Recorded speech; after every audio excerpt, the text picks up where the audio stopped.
Hey guys, it's Cass here, aka Cats and Camera, and today I'm doing my February wrap up, a third way through March.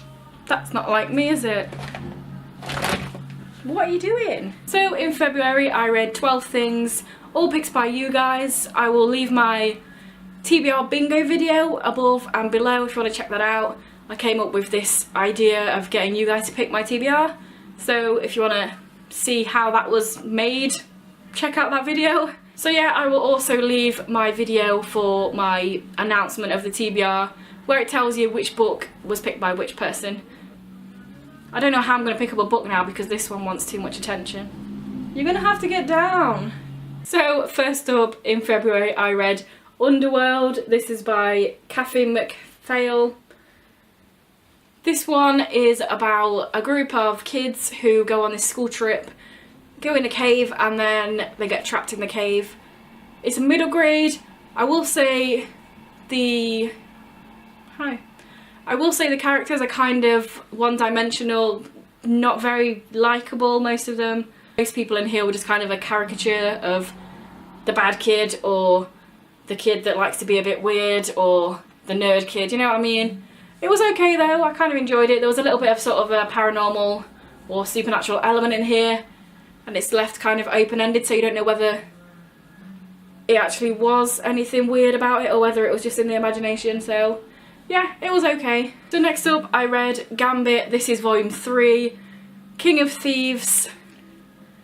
I've never read a Gambit comic before, but I used to watch the X-Men cartoons and he was always a character that I really liked, so when I found this I was like, why not give it a go? This one again was alright. I don't know whether I should have read the other two first because this is volume 3, but it was alright again. I guess not a great start to a reading month, but neither of these things I disliked, so it was fine. Also, like a lot of other wrap-up volumes of comics, there's different art styles in here, and I liked the first style more. It's like, this is the first style and it's kind of a little bit more cartoony, but I really liked that. And then it went into a lot more grittier. It happened with The Walking Dead as well. I loved the first Walking Dead artwork, but then it went completely different. That's totally irrelevant to this video. Next up I read With or Without You. This is by Brian Ferry. This is a book about two gay friends who kind of accidentally sort of stumble onto this group of really sort of militant gay guys. They're very against the establishment, against the straights, and it was good to see a different topic talked about in here, a topic that does happen. It talks about the very small percentage of HIV positive guys that take it upon themselves to like purposefully try and infect other people. Kind of a heavy topic, but I've never read anything dealing with that, so it was good to see. But we also saw there was another character that was HIV positive as well, and you saw their sort of deterioration, so you saw both sides of it. These people that really wanted the disease with this other person that has it in a different part of the story that shows that it's completely shit and you don't want it. Why would you purposely try and get it? So yeah, that was kind of a heavy topic. One of the guys has a boyfriend as well, and it's kind of this push and pull of whether he should try and stay in this group to try and get his best friend out of it and talk him out of it, or whether he should just go and be with his boyfriend and just get away from the toxicness of this group. So it wasn't the best LGBT book I've ever read, but it was interesting to see different topics talked about. Next up I read volume 1 of the Saga of Darren Shan manga, obviously by Darren Shan, but the art is by Takahiro Ari. This was a great little refresher. This is one of my favourite series as a kid, so it's cool to sort of see it in picture form. I will say some of the characters don't look how I imagine them, but it's fine because it's got like that Japanese sort of spin on it. So obviously this was awesome. I love this series and I can't wait to carry it on. I own the first 7 volumes, so I'll definitely be picking up the next one soon. Oh yeah, this is about a kid, Darren Shan, who becomes a vampire, and it's so good and you should definitely read it. You should read the proper series first. There's 12 books but they're really small, and then read this if you like manga as well. Next I read the second book in the Magnus Chase series. This is Magnus Chase and the Hammer of Thor. Loved this. I love Rick Riordan. His books are awesome and I'm so glad to be carrying on Magnus Chase. I would probably say this is one of my favourite series by him. Obviously I've only read the first 2 books. Well, there's only 3, so. But yeah, this is cool. I love all the characters and all the gods. Maybe it's just the lover of Norway in me, so obviously I love the Norse gods. But it's just really cool and different because we got like the Greek and the Romans for so long. To see a different set of gods and a different set of characters. And there's so much diversity in this series. Rick Riordan's awesome at having diverse characters, but he has so many more in here. Gender fluid, Muslim, deaf, like, it's awesome. Different races, literally, because there's elves and dwarfs. Check this out. Next up, I read Through the Looking Glass by Lewis Carroll. Anybody that watched my best and worst books of 2017 will know that I didn't like Alice's Adventures in Wonderland. It was on my worst books of 2017, but I like this one a lot more. I still only gave it 3 stars because it's like not amazing, but I thought Alice was a lot less annoying in here, even though she's still really young. She just didn't feel so annoying. And also, I just love The Waltz and the Carpenter. It's my favourite little rhyme in here, song, I don't know what it's called, but I think that's a really fun one. I'm glad I read this because if I didn't already own it, I probably wouldn't have read it, and if somebody didn't pick it out for my TBR bingo, I probably wouldn't have picked it up because I disliked Alice's Adventures in Wonderland so much. But I'm glad I did because I did like this one. Next up, I read Love Drugged by James Clyce. This one I picked up because it had sort of more happy than not vibes because it's about a drug that can make you not gay. But this one was very much centred in reality. It didn't have the sci-fi element. It seemed like it was an actual drug that somebody had tried to create and suppress certain things. I wasn't completely blown away by the story. I did kind of think the ending was a bit over the top, but it's definitely worth a read. So it's mostly based around James, who is this gay kid, and obviously he doesn't want anyone to find out, so he sort of starts up this friendship slash relationship with Celia. Side note, Celia's name is Celia Gomez, and the first few times I read it I was like, what's Selena Gomez? I couldn't get past that for a while, but once it stopped saying her full name and just said Celia, I was like, okay, Celia, it's not Selena Gomez, Celia Gomez. But the best thing about this book was their friendship, because it was so awesome, the friendship was. I kind of wish that it didn't have this other plot. I kind of wish that it wasn't trying to pretend to not be gay with her, because the friendship alone was so good, it was so well written, and I really wished that it was an actual friendship that didn't come about by anyone lying about who they were or trying to fake something. Because they were so lovely as friends, and yeah, I'll definitely recommend this just for the friendship element because it's written so well. Next up, I read Procession of the Dead by Darren Shan. Yeah, this series I've had on my TBR for probably the longest out of anything that I own. I bought this so long ago, but I just never got around to reading it because it's his adult books and I've only ever read his young adult books. So I was like, oh, what if I don't like it? But I did enjoy it. It was kind of slow to get into. It was kind of a lot to get into it.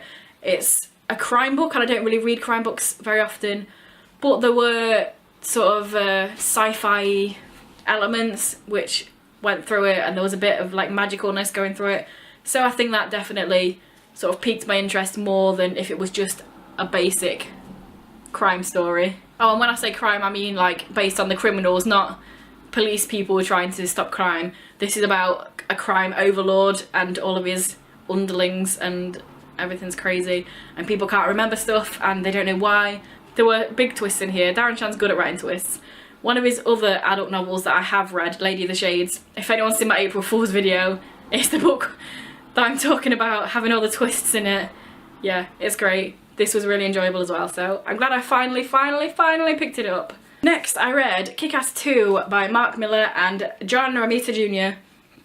This is kind of weird because I accidentally watched the film about 3 days before I read this. I had seen it before as well, but because it was so fresh in my memory and then 3 days later I read this, I actually liked the film more than this, which doesn't happen very often, but obviously there's a lot of crazy stuff going on in here and crazy killings and a lot of dark stuff, but I liked the film more because they had more of the humorous element and more lightheartedness, and I felt like it meshed better.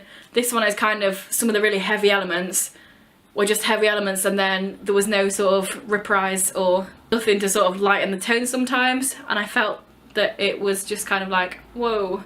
So yeah, I did enjoy this, but strangely enough, I liked the film more.